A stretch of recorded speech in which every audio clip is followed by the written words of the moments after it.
is the Investor Connect podcast program. This is Hall T. Martin. I'm the host of the show, in which we interview angel investors, venture capital, private equity, family offices, and many other investor groups for startups and growth companies.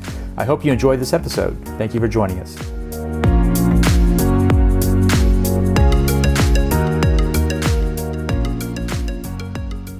Hello, this is Hall Martin with Investor Connect. Today we're here with Triet Nguyen, a principal at Render Capital, an early-stage venture fund based in Louisville, Kentucky, investing across the South and Midwest.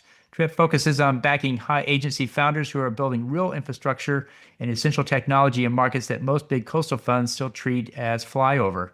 At Render, he not only leads investment analysis and deal selection, but also helps design programs and platforms that bring the fund closer to founders long before a traditional VC round. From startup competitions and equity crowdfunding matching programs to incentives and initiatives specifically aimed at supporting underrepresented entrepreneurs. Triet, thank you for joining us. Thanks for having me. Great. So where are you calling from today?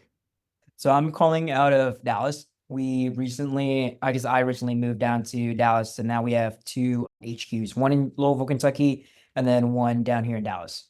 That's great. So let's talk about Render Capital's thesis. How would you phrase it in one sentence, and why did you choose that one? Yeah, I think you captured it pretty well, but how I typically explain it to a lot of folks is I like to back high agency founders building weird infrastructure for overlooked markets, typically relating to certain legacy or archaic industries. And so why the South and Midwest? Do you consider those to be mispriced markets by the coast, or why that? Part of it is, that's the promise that we made to our LPs, right, to invest outside of the coast. I think the other reasons that we really like it is that we're more competitive when we invest in Middle of America and avoiding the coast, ranging from our ability to help founders post-investment with customer intros, investors for their next round, and a lot of corporates we know more of in Middle America. So yeah.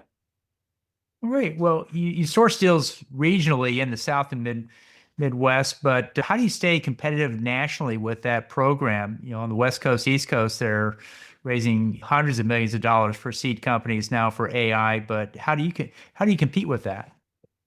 Yeah, I think for me, particularly whenever I come to a situation like we're talking about right now, I like to think about, okay, what's the inverse of it?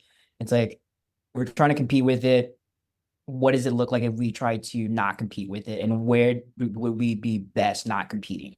And then from there, we kind of go down those rabbit holes, right? I think for us, we are a lot more relationship focused just because there's a lot of less investors in Middle America.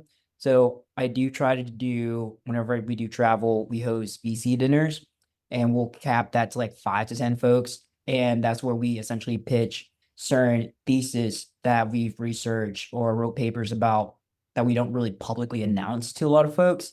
But then in those conversations, we stay top of mind for a lot of folks. Our last deal of 2025, that was how it came to. I was in Arkansas grabbing lunch with a VC from Arkansas and, told her my thesis on how AI is affecting certain auto repair shops. 4 months went by, nothing. And then she hit me out of nowhere. It's like, hey, came across this company in North Dakota. Thought it was a fit for what you guys are doing. And it was great. It was a fit and we ended up investing. That's great. So you invest in high agency founders that, what do they look like in practice? For example, when you're talking to them in the first meeting, what jumps out at you that says, I may be talking to one of these guys?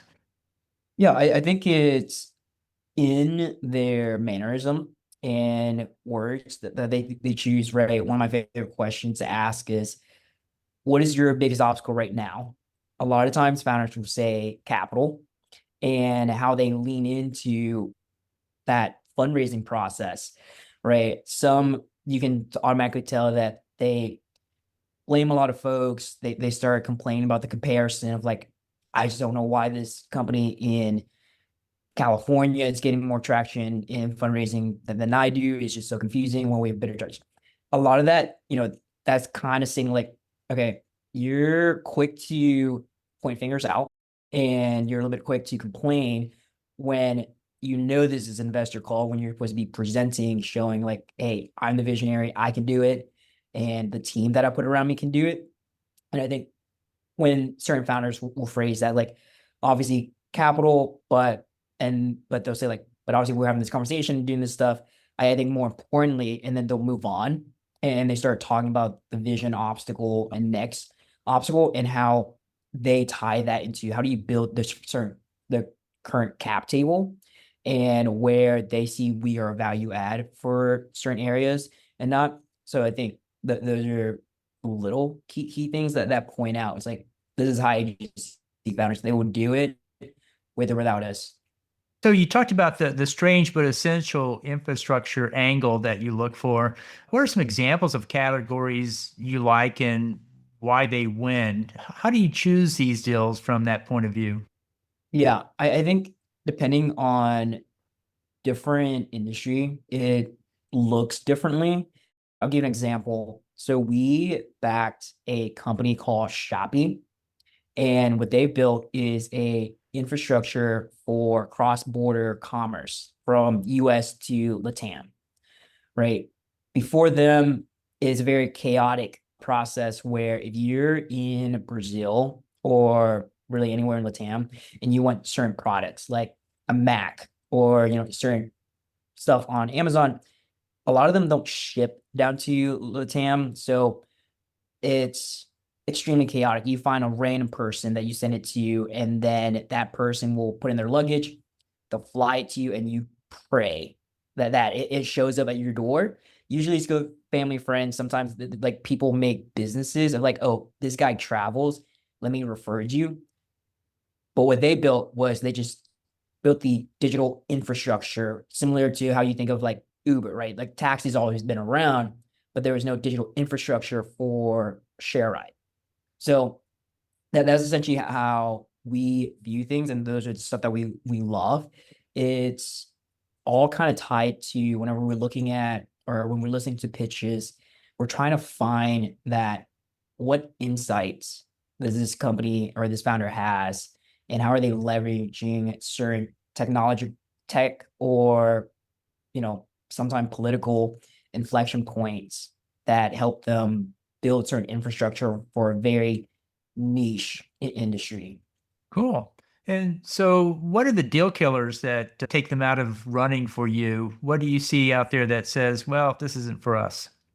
I think for me particularly, it's the first sense that founders are trying to play that FOMO game.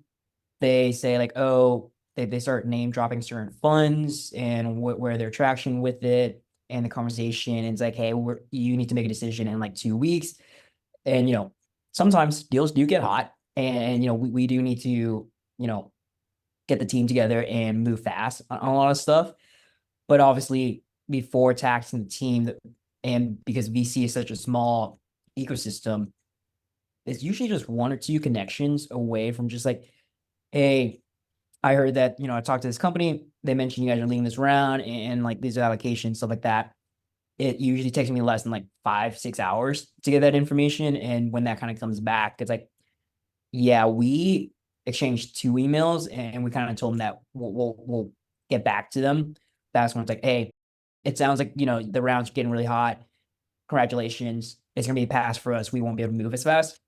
And you'd be very surprised. 99% of the companies will come back like, oh, well, we're actually extending it a month, 2 months. So I think that's the biggest deal killer for me. Hmm. That makes sense. So, how do you help founders after the investment? What skills or resources you bring to bear to help the founders, and where's your sweet spot? Yeah. So we're generalists. I'm very transparent with founders that we have range, but not depth.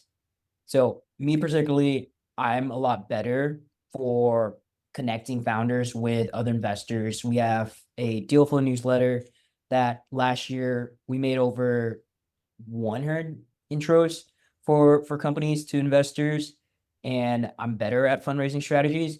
Now my GP, he's a little bit more experienced, so he's been around the block working at corporations, his own startups that he exited, and fund of funds.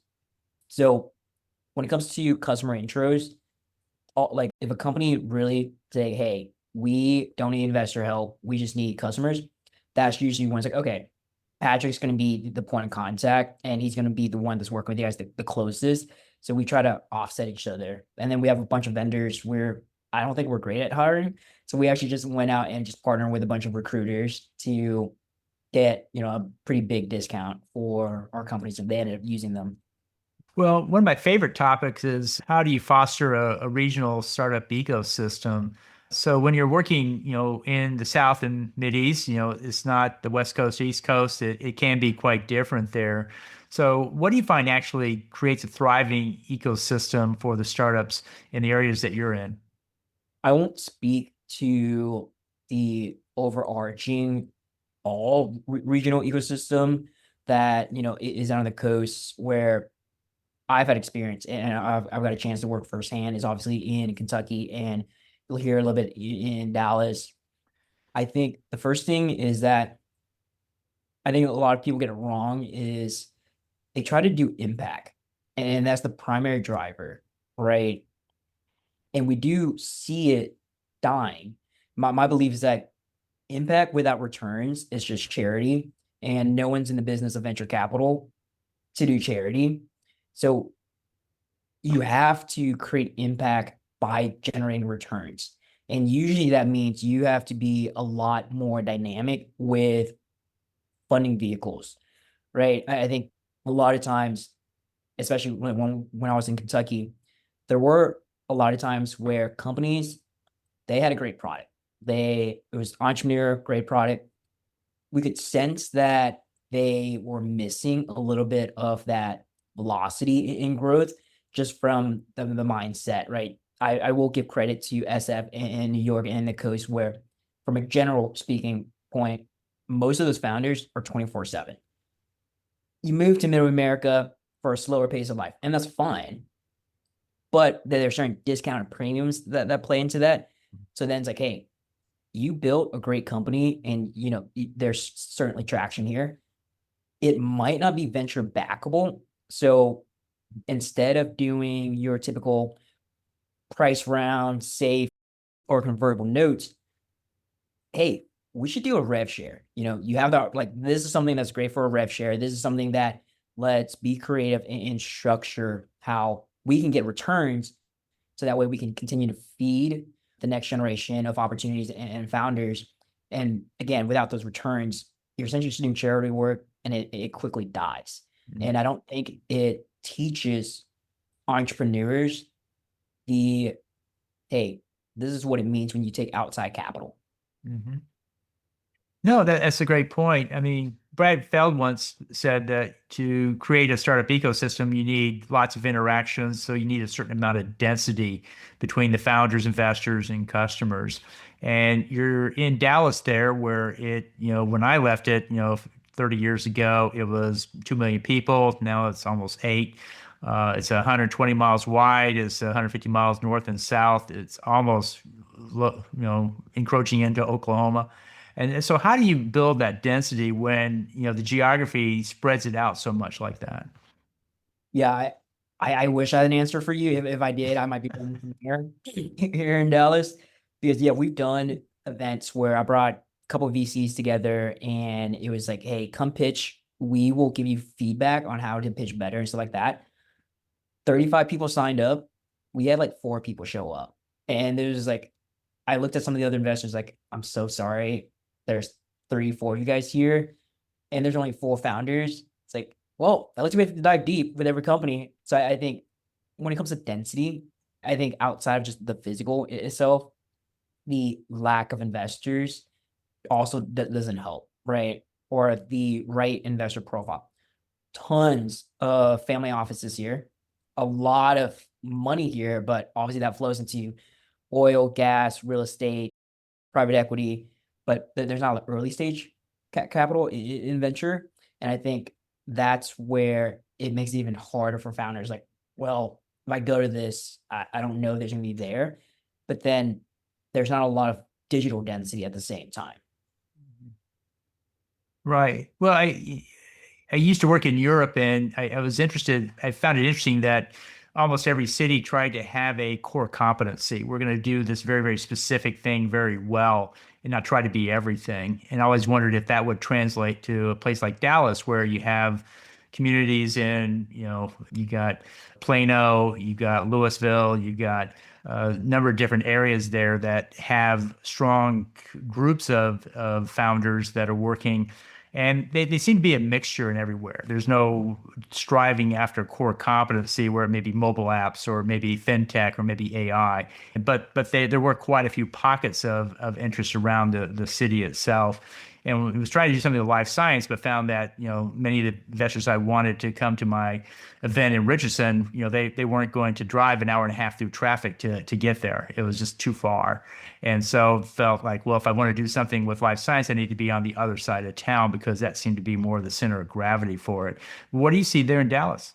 Yeah, I'm surprised that Dallas isn't more, or I guess better known for mobility, to your point, it being so spread out.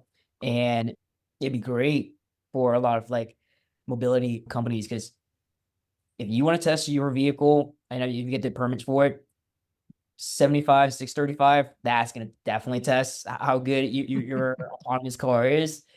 But to train it to get to that point, it's 45 minutes to the suburbs, right? Like I was taught to learn how to drive as a teenager in the suburbs because you might see one car moving if you get far out. Wow. Yeah. So it is a challenge from that point of view, and we'll see where it goes there. But let's talk about portfolio construction in these emerging ecosystems where there are good companies, but there's probably not a deep, rich pool of them in one sector or whatever else. So how do you right size your check for that, do follow on investing and set up reserves? What's your strategy there? I wish I could like share my screen, because we essentially build out like a spreadsheet model, and it essentially breaks down to, okay, if this is our fund, take this away for fees, and we set this aside for reserves. Where do we want to invest between pre-seed and seed? Of that, how many companies per stage? What is that check size needs to be? And then from there, how do we model in the dilution if we do want to follow on and keep our positioning? And then it also has like a time pacing model out as well. So all that's to say, it's just one of those things that you just got to sit down, get really bored, and just force yourself to think it through. And it's not going to be fun, because when you think about it, it's like, oh, I have this much capital, I want to deploy this much. There's this. You can't go to LPs and pitch that, because the really institutional ones are like, okay, well, how do you protect dilution? How do you know? Like, they'll grill you, and it's just so much easier to have that spreadsheet. And that's been extremely nice for us, because once we see the numbers and once we see the math, we're like, wow, we can only really follow on 10% of pre-seed investments to seed, and then 10% of seed to Series A. But we'll never do pre-seed, seed, and Series A, just because the model doesn't really work out and the math doesn't work out for a fund our size to invest in 3 rounds. And I think that's why you see some of the mega funds, though, do it. They have that math works out for them. So yeah. Okay. Well, so what's your advice to founders who are raising in these, areas around the country, like the South and the Midwest? How do they position themselves? How do they tell the story, and what raises that check from your group? Yeah. I would first recommend they read the book Pattern Breakers.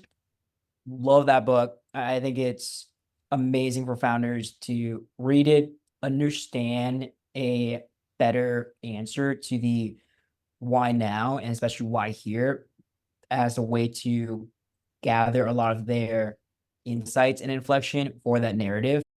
Because I think that's a lot of things that they'll miss when you talk to founders. And the other aspect of it is a grind.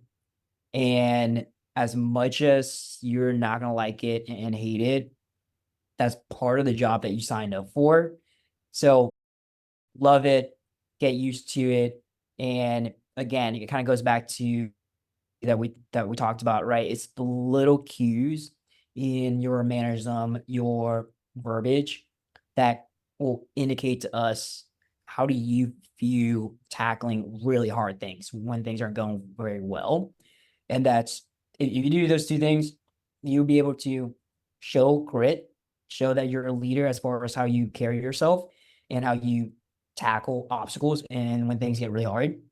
And if you read the book, they do an amazing job of explaining how to, talk about why here, why now, why me. And they use amazing historical use cases like Lyft, Twitch, YouTube, Uber. So traction is a key word there. Every investor's looking for it, but and I find that most are looking at it in the form of revenue. And my question is what non-revenue forms of traction do you get excited about? I think in the form of non-revenue, there's like that metadata of revenue, which we like to call velocity.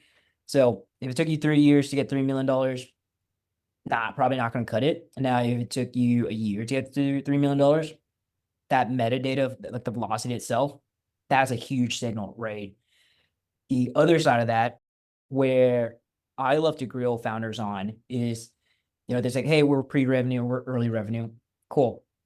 Revenue is really just a lagging indicator anyways.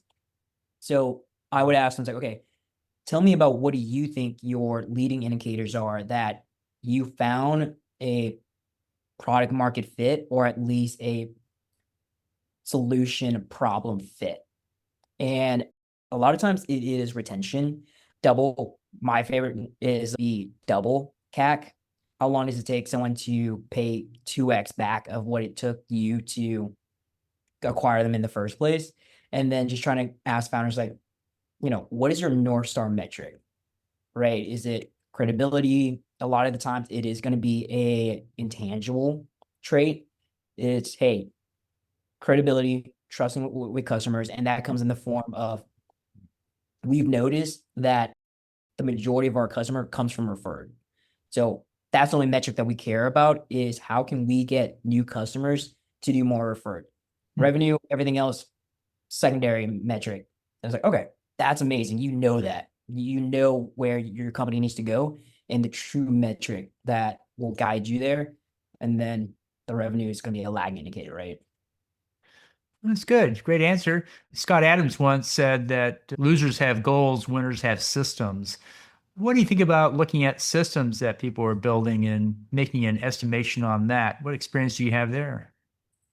When we talk about systems, are you talking about, I guess, what kind of systems? Like, System to generate leads, a system to fulfill the service, a system to recruit new customers, a system to support, things in place that, especially around generating customers, it's not just, selling it to your five friends and saying, hey, I have a great business. You actually have a lead generation system that you have conversion rates and you have processes to carry, something through to a successful sale, and there's some scalability around that system as well. yeah, I'm actually going to steal this answer from an investor you actually might know, Gordon, Capital Factory. Mm-hmm. I think one of the things he taught me whenever I was there, he used to put founders through the so what game. And I think now, as we're talking about systems, a lot of founders will pitch like, hey, this is our go-to-market strategy. We're going to spend X% of this raise on marketing, sales, etc. I'll, I'll see that. And it's like, what I tell our founders is like, as investors, we don't really care what you spend the money on. We care what it generates in return. So knowing that, I want to understand your how. So I was like, so what if you did this as your go-to-market strategy, working with, retailers or channel partners? They'll give an answer. It's like, so what? And then usually about 2, 3 times, like, okay, so how are you piecing all that together to make sure that this is actually a valid system to get you the results you want? And you'd be surprised, a lot of founders break down midway through that conversation just because I don't think they've fully thought it through. Sometimes they don't need to, right? Sometimes they're like, hey, I'm terrible at sales. I need to bring on a person that does SDR. Okay, but how are you going to enable that person to sell your product? They don't know you. And it's fine if that's a system that they want to use. But like I mentioned, how they explain to me how they're going to train that SDR person to properly pitch their product to their ICP, that's probably going to be the most important part. Mhm. Well, great. So in the last minutes that we have here, what else should we cover that we haven't? I think we kind of covered a lot of it. I'm kind of happy that you didn't ask me for my 2026 prediction AI market. No, that's okay.